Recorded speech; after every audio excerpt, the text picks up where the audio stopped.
And that means, as Teddy said, working on palliative care, which in 2013, the majority of Canadians saw as an important priority and still do today in many polls. This means also supporting doctors and policymakers with streamlined and transparent documentation and data, which make it easier for a more equitable distribution of medical resources. That also means spending less time on maybe long-term care, and I'm not saying neglect it. I'm just saying spend a little less time on long-term care while prioritizing short-term care, like assessments, so we don't even have to consider more costly and more in the long term. And this is something that Alberta does, which has shown some pretty substantive success. And with that, we'll also secure an amicable and equitable balance between the federal government and the province. And we'll be there to back up the province in any way that we can within the explicit limits stated between provincial and federal power. But the fact is that something must be done. And the Conservative Party will deliver if you give us the chance. Thank you.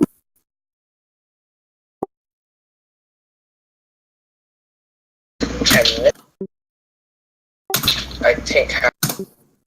No, I did not. Teddy has a. And my question is to Stevie. Now, to Canadians who have listened to this debate to this point, they may think that we are arch enemies and on the opposite side. But I just wanted to ask, on the healthcare issue, this is something that I think both of our parties, all of our parties, have similar views on. And that I just wanted to ask flat out and clear that this is something that you think that we could work on together. Well, Teddy, first of all, I absolutely agree. I don't want anyone to, get any misconceptions. We're best friends, and that comes down to the key specific policies when we look at, for example, palliative care. To bring it up again, and I believe we could find common ground when it comes down to research and directive palliative care. For example, the Canadian Hospice Palliative Care Association, which focuses on veterans, doing a fantastic job in that regard through the Military and Veteran Health Research, I think at, I want to say Queen's University. And for example, with First Nations and end-of-life care and First Nation community projects at, I want to say Lakehead University. And, looking at all of these things, I think that there is a strong bipartisan consensus, and I think it's a great way to end this debate with the final question on healthcare, because it's something which we can all agree on, and something that we all agree must be acted on, and that's why I'm sure all of the parties here will follow in line with what they've done in the past and with what, for example, what my party has done in the past, which is increasing federal contributions to Canadian health transfer by 2.1 billion Canadian dollars to 6.1%, or investing over 200 million Canadian dollars into research and development into local hospitals and colleges. And the Conservative Party will happily back any party which continues that strong record. Hear, hear, my friend. Hear, hear.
Teddy goes first.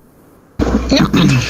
So one of the most important things that comes with aging is the fact that things can really sneak up on you a lot quicker than you expect.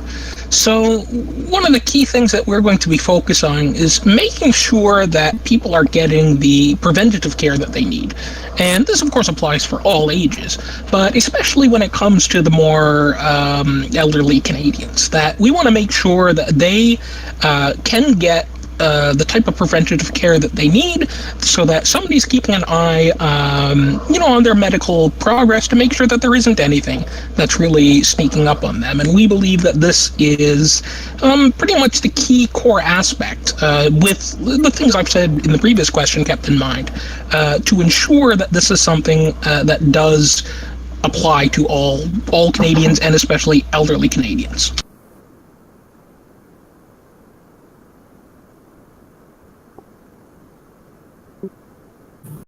I know earlier in the debate we touched on TFSAs, tax-free savings accounts. I think that stuff like that is those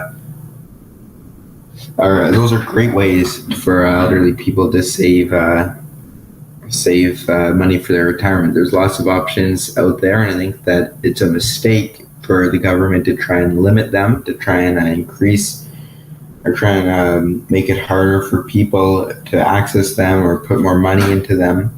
I think by allowing them to exist and allowing them to people to put as more money into them, and that's a great way for the elderly to save for their retirement. I think that that's the way that the Libertarian Party wants to go.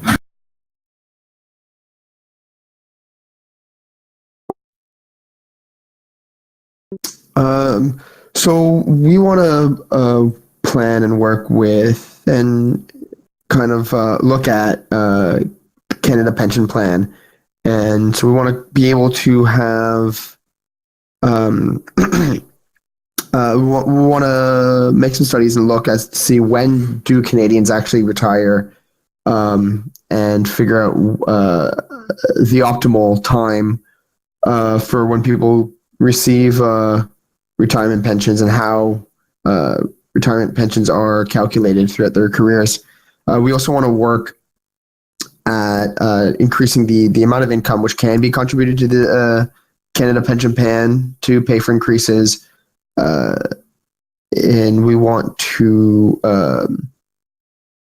make the CPP retirement pension more the payout to be more customizable by age, just to again better target and better help the elderly. As well as we want to again invest in the general healthcare system, to especially areas that target more elderly concerns, health concerns that target more people with more that tend to target more elderly people, and we want to ensure that all of our citizens, but also our elderly, are properly healthy throughout their lives. And so targeting Canada Pension to help them pay for this, as well as targeting healthcare in general, is the way to go.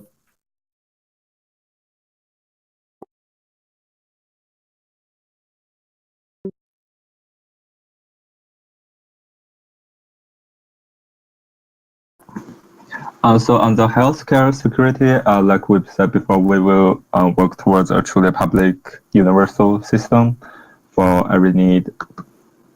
And we will make investment in long-term care facilities for seniors. And we will also build more social housing, affordable housing for people, seniors or not, for all people. And on financial security, we believe that the negative income tax will work with a certain adjustment for special needs of seniors, and and we will also encourage the savings by workers through tax-free saving account or registered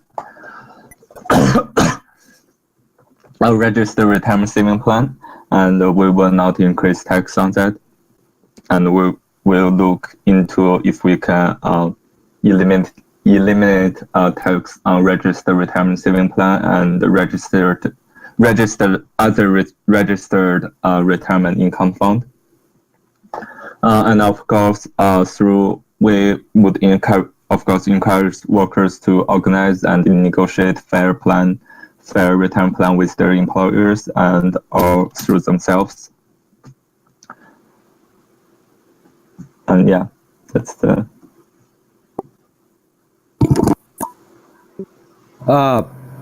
Look, and first of all, I wanna go to Red Wolf, who brought up what I think was a very good point, and it's something that's not often thought of. Tax-free savings accounts, or TFSAs, nearly 11 million Canadians have an account, and the combined asset worth of these accounts are, I think, around 130, 110 billion. Half of these holders they earn less than $42,000 a year.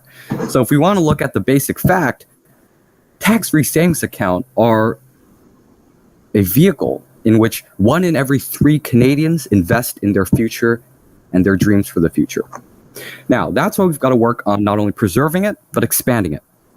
But let's go more specifically to the financial security of retirement. Often in retirement, there are issues with lifetime capital gains exemptions, and that should be raised in my mind for farmers and fishermen to help them deal with long-term planning for their futures, including giving seniors flexibility with the registered retirement income fund requirements, the withdrawal, for that matter, the mandatory withdrawal amounts. And that means consulting with Canadians, I believe, on working with how to supplement or how to change or reform the Canadian pension plan contributions for something that is so massively and wide-reaching. It has to be done in a way that's consulted with all Canadians, especially those for whom it impacts. And that means giving tax relief to singles and widowed, especially seniors, individuals who are often without hope in many cases and without an income source. That means working with them as well to set on establishing a more solid framework for care, especially health care, and that means working with them for end-of-life care. That means working with them on building new and innovative healthcare solutions to register a new sort of era of elderly and senior individuals, many of whom are not able to care for themselves. And that's also why the Conservative Party of Canada, if elected, will provide tax breaks for individuals who care for our veterans, for children, and for seniors. And that means the Conservative Party of Canada will work consistently with Canadians, both senior caretakers, Canadians all across the board, who will work with one another and who will ensure that we have a strong and stable plan for the long-term sustainability of senior life and for the future of every Canadian. And that means investing in Canadians so Canadians can help invest in themselves.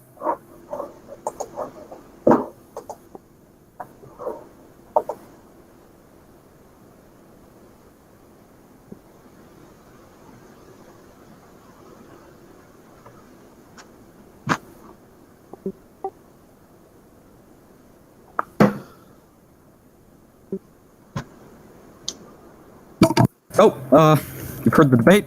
I don't thank all of you for joining us in this debate, especially all the candidates and, of course, the moderator of Vanilla, who has, in my opinion, done a fantastic job.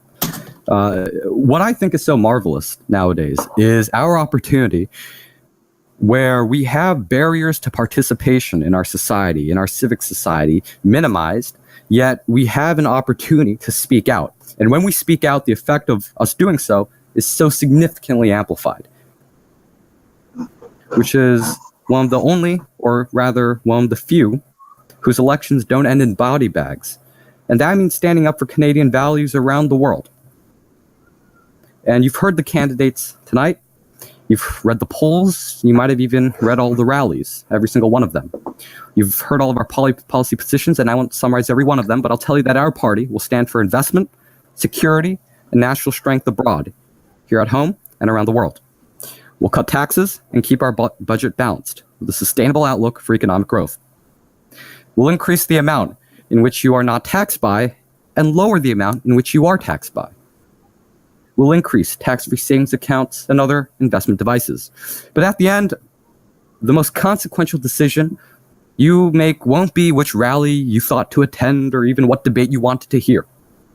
There'll be which box to fill in tomorrow at the ballot. Which party you choose who will be the best to stand up for Canada's $2 trillion economy. Choosing who will send a delegation to proudly sit behind our flag at the United Nations, at NATO, at La Francophonie, or at any organization. We've given our plan to